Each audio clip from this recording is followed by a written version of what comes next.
नमस्ते दोस्तों, स्वागत है आपका आरपी स्टोरी चैनल पर। तो जुड़िए हमारे साथ और सुनते रहिए आरपी स्टोरी, जहां हर कहानी है आपके दिल के करीब। चलिए शुरू करते हैं आज की कहानी। चैप्टर 16 पुराने दुश्मन का आगाज। प्रेस कॉन्फ्रेंस खत्म होने के बाद जैसे ही अद्य मंच से उतरी, हॉल के बाहर मीडिया की भीड़ उसके पीछे लग गई। हर कैमरा उसी की ओर घूम चुका था। हर चैनल पर लिव टेलीकास्ट हो रहा था, the princess of Jaisalmer, her highness Adya Rajput. तभी आध्या के मोबाइल में मैसेज की ट्यून बजी। मैसेज देखकर अध्या के चेहरे पर मुस्कान आ गई। ये मैसेज किसी और का नहीं, अद्विक का था, जिसमें लिखा था, well done my future queen. मुझे तुम पर बहुत गर्व है और आज तुम बहुत खूबसूरत लग रही हो। Love you my future queen. ये देखकर आध्या समझ गई कि अद्विक ने उसका पूरा कॉन्फ्रेंस देखा है, जिससे वह और खुश हो गई। लेकिन जिस बात ने सबसे ज्यादा सनसनी फैलाई, वह था उसका गले में पहना टूटा तारा, फॉलिंग स्टार पेंडेंट। रिपोर्टर्स बार बार जूम कर रहे थे। सोशल मीडिया पर hashtag Adya pendant, hashtag falling star, hashtag her highness Adya trend करने लगा।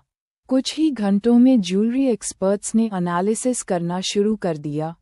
पेंडेंट में रेयर डायमंड्स और एमरल्ड्स जड़े हुए थे।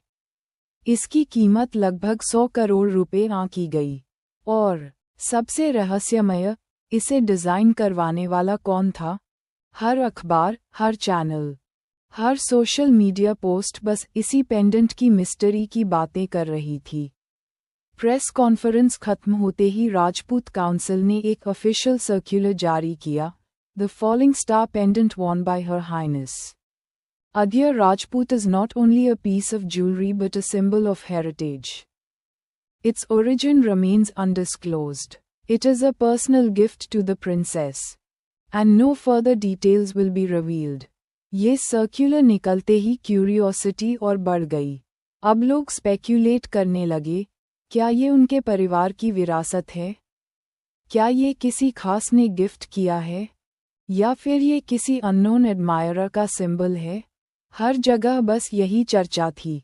प्रेस कॉन्फ्रेंस के बाद रात में फैमिली डिनर रखा गया। टेबल पर सब रॉयल तरीके से सजा था, silver cutlery, golden candle stands और हल्की क्लासिकल म्यूजिक की धुन। अद्य के पिता ने स्नेह से कहा, आज की प्रेस कॉन्फ्रेंस शानदार रही। अद्य, अब तुम्हें असली जिम्मेदारियां उठानी होंगी। कल से तुम्हें अपने गो के काम पर्सनली देखना होगा। जैसलमेर के लोग तुम्हें अपनी युवरानी के रूप में देख रहे हैं, भाई ने टीजिंग अंदाज में कहा। और हाँ, पेंडेंट की वजह से तो कल से तुम्हारे चाहने वालों की लाइन लग जाएगी।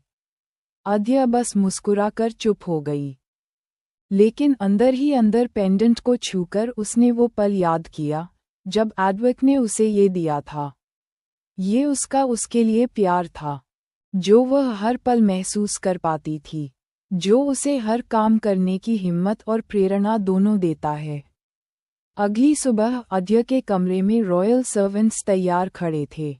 हर चीज परफेक्ट ढंग से सजाई गई थी, जिसमें इटालियन डिजाइनर के एलिगेंट कपड़े और डायमंड स्टडेड स्लीपर्स और हील्स।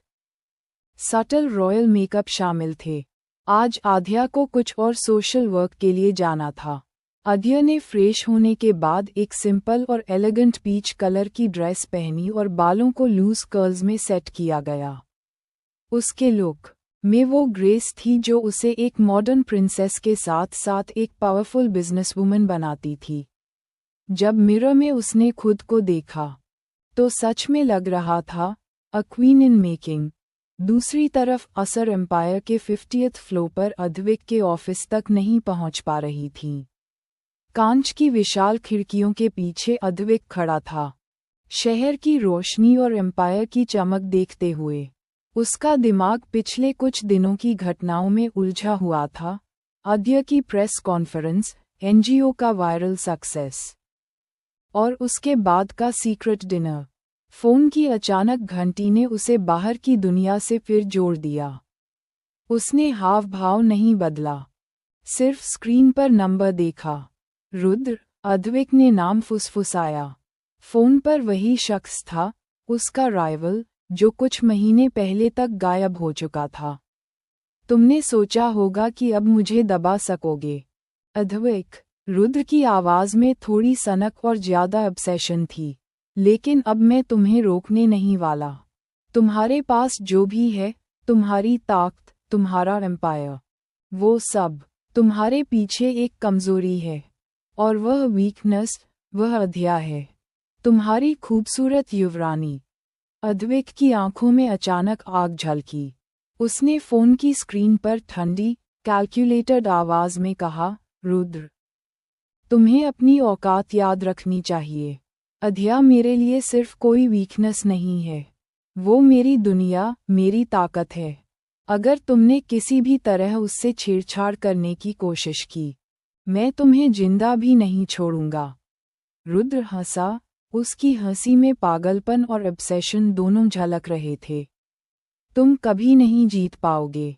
मैं जानता हूं कि तुम्हारी कमजोरी क्या है, और तुम्हें खुद पता भी नहीं कि तुम कितने बेबस हो जाओगे। अद्विक ने फोन को धीरे से अपने कंधे के पास रखा। उसकी आंखें इतनी ठंडी थीं, जैसे कोई प्रीडेटर अपनी शिकार को देख रहा हो। तुम अपने पैमाने भूल गए हो, रुद्र। ये जगह, यह एम्पायर, यह मेरी दुनिया है, और कोई भी मुझे मेरे रास्ते से हटा नहीं सकता। तुम्हारे ईगो और ऑब्सेशन को मैं तोड़ दूंगा, पर तुम्हें फिजिकल नुकसान नहीं पहुंचाऊंगा। अभी। फोन की लाइन अचानक काट दी गई। अद्विक ने गहरी सांस ली और पीछे हटकर अपने ऑफिस की कुर्सी पर बैठ गया। उसका दिमाग घूम रहा था, अध्या की सुरक्षा, एम्पायर की स्टेबिलिटी, और इस राइवल की हरकत। उसने अपने ट्रस्टेड लेफ्टिनेंट को तुरंत सिग्नल भेजा। साइलेंट गार्ड्स और सर्वेलेंस कैमराज ने रुद्र के मूवमेंट्स को ट्रैक करना शुरू कर दिया। उसने अपने आप से कहा, अब तुम्हारा असली खेल शुरू होगा, रुद्र, और मैं उसे हर मोड़ पर नियंत्रित करूंगा। अद्विक का दिमाग पूरी तरह स्ट्रैटेजी में लग गया। उसके पास अंडरवर्ल्ड के हर एंगल की नॉलेज थी। उसने ये तय कर लिया कि रुद्र को सबक सिखाना है, लेकिन कोई फिजिकल नुकसान नहीं, ताकि रुद्र बाद में भी थ्रेट बनकर रहे, पर अद्विक के कंट्रोल में। अद्विक ने कॉल काटते ही अपनी ऑफिस की बड़ी खिड़कियों से शहर की तरफ देखा। रात की रोशनी में सब कुछ शांत और चमकदार दिख रहा था, लेकिन उसके दिमाग में सिर्फ एक ही चीज घूम रही थी, रुद्र का ऑब्सेशन और खतरा। उसने तुरंत अपने ट्रस्टेड लेफ्टिनेंट्स को बुलाया। रुद्र सक्रिय हो गया है। उसकी हर चाल पर नजर रखो। कोई भी सूचना मुझ तक तुरंत पहुंचानी चाहिए, समझे? अद्विक की आवाज में अथॉरिटी और ठंडक दोनों थे। सर, उसकी आखिरी गतिविधियां ट्रैक पर हैं। वह पिछले कुछ हफ्तों से हमारे नेटवर्क में साइलेंट था, लेकिन अब वह ओपनली मूव कर रहा है, एक ऑफिसर ने रिपोर्ट दी। और वह अभी राजपूत पैलेस के पास दिख रहा है। ये सुनकर अद्विक ने अपनी आंखें बंद की और गहरी सांस ली। सुनो, उसका मूव अध्या के साथ अब खतरे की सीमा पार कर चुका है। हमारी प्रायोरिटी अध्या की सुरक्षा, और यह सुनिश्चित करना कि रुद्र की कोई भी चाल सफल न हो। दूसरी तरफ, रुद्र अपनी कार में राजपूत पैलेस की कुछ दूरी पर था। उसके हाथों में शैंपेन का गिलास था, और उसके चेहरे पर पागलपन भरी मुस्कान। अद्विक, तुम सोचते हो कि मैं तुम्हें छोड़ दूंगा? अध्या, तुम्हारी वीकनेस, अब मैं तुम्हारे एम्पायर में दरार डाल दूंगा। उसने अपने लॉयल मैन को आदेश दिए, हर एंगल से सर्वेलेंस।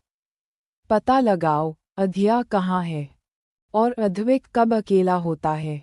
अगर अध्या का स्लाइटेस्ट भी कांटेक्ट हुआ, मुझे उसकी फोटो चाहिए, समझे? उसके बाद रुद्र खुद से बोला, अब युवरानी से मुलाकात करने का टाइम आ गया है। ये कहकर वह मुस्कुराने लगा। रुद्र का ऑब्सेशन अब सिर्फ खतरे का रूप ले चुका था। उसकी आंखों में केवल अध्या को पाने और अद्विक को परेशान करने की पागलाना आग थी। यहाँ अध्या सुबह के सनलाइट में अपने राजपूत महल के ड्राइंग रूम में बैठी थी। आज उसका गो और ऑर्फनेज रिलेटेड वर्क का शेड्यूल थोड़ा हल्का था। उसे प्रेस कॉन्फ्रेंस की थकान अभी भी महसूस हो रही थी, मगर उसका ध्यान अब प्रोजेक्ट्स और फिलैंथ्रोपी पर था।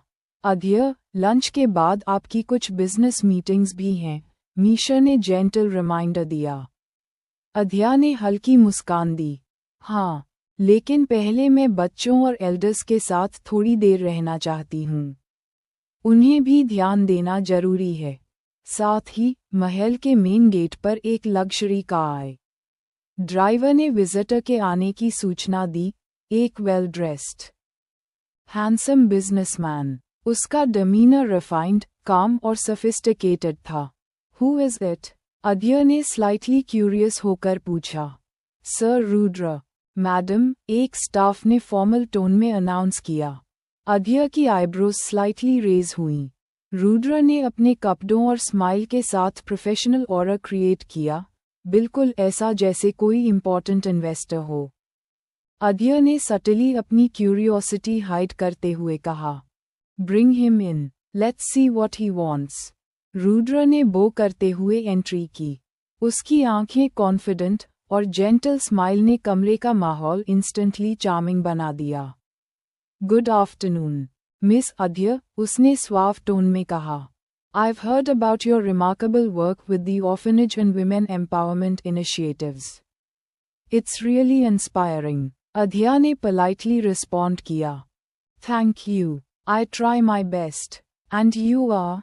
Call me Rudra, उसने calmly कहा। I'm a businessman from Jaipur. I often invest in social initiatives and philanthropic projects. I happened to read about your NGO. I thought it would be wonderful to meet you personally and discuss potential collaboration. अध्या slightly impressed हुई। उसकी observations sharp थी, और रुद्र की approach subtle yet professional थी। उसे बिल्कुल नहीं लगा कि यह आदमी अद्विक के अंडरवर्ल्ड राइवल से कनेक्टेड है।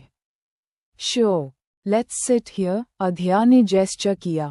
I'd love to hear more about your ideas. दोनों ने ड्राइंग रूम के कोजी कॉर्नर में बैठकर डिस्कशन शुरू किया। रुद्र ने अपनी बिजनेस प्लान्स, स्ट्रैटेजीज और सोशल इनिशिएटिव्स के बारे में बात की, बिना किसी हिंट के कि उसका रियल मोटिव क्या है। अध्या ने ऑब्जर्व किया, रुद्र शार्प था, आर्टिक्यूलेट और कॉन्फिडेंट, लेकिन वह पूरी तरह फोकस्ड रहा प्रोजेक्ट्स और फिलैंथ्रोपी पर। उसकी पर्सनालिटी एलिगेंट थी और उसकी एनर्जी सटली कमांडिंग। कुछ देर बाद रुद्र ने स्लाइटली कैजुअल टोन में कहा, miss Adhya, apart from all this work, it must be challenging to manage everything at such a young age, business, NGO, responsibilities as the future queen. I admire your dedication. अध्या ने हल्की मुस्कान दी, उसकी आंखों में proudness और humility दोनों झलक रहे थे। It's not easy, but I believe when work is meaningful, it gives strength. Rudra ने सटल कॉम्प्लीमेंट दिया, उसकी गेज प्रोफेशनल yet appreciative थी। You truly are remarkable, and I can see why people trust and respect you. Your aura, it's not just leadership, it's authenticity. अध्या ने blush hide किया, लेकिन internally वह impressed थी। उसने casually asked, and what about you? How do you manage so many ventures? Rudra ने हल्की मुस्कान दी और कॉन्फिडेंट टोन में कहा, focus, discipline, and the right team. And a belief that every effort counts. No matter how small. इस पूरी मुलाकात में रुद्र का मोटिव सटली एक्सप्रेस्ड नहीं हुआ। अध्या ने सिर्फ एडमायर किया उसके इंटेलेक्ट और पॉइस को। मुलाकात खत्म होने के बाद रुद्र ने पोलाइटली उठकर कहा, thank you for your time, miss Adhya. I hope we can explore ways to collaborate soon. Adhya ने पोलाइट नोड किया। Thank you for coming, mister Rudra. We'll see how things proceed. Rudra ने एग्जिट किया, और लग्जरी कार ने उसे discreetly महल से बाहर ले जाया। अध्या की क्यूरियोसिटी इंटरनली ग्रो कर रही थी। पर उसे अभी कोई अंदाज़ा नहीं था कि यह वही व्यक्ति है जिसे अद्विक इतने समय से उसे दूर रखना चाहता था, उसका अंडरवर्ल्ड राइवल और ऑब्सेशन ड्रिवन एडवर्सरी। अब आगे देखना है कि रुद्र नाम तूफान अद्विक और आध्या की जिंदगी में क्या नया मोड़ लाता है।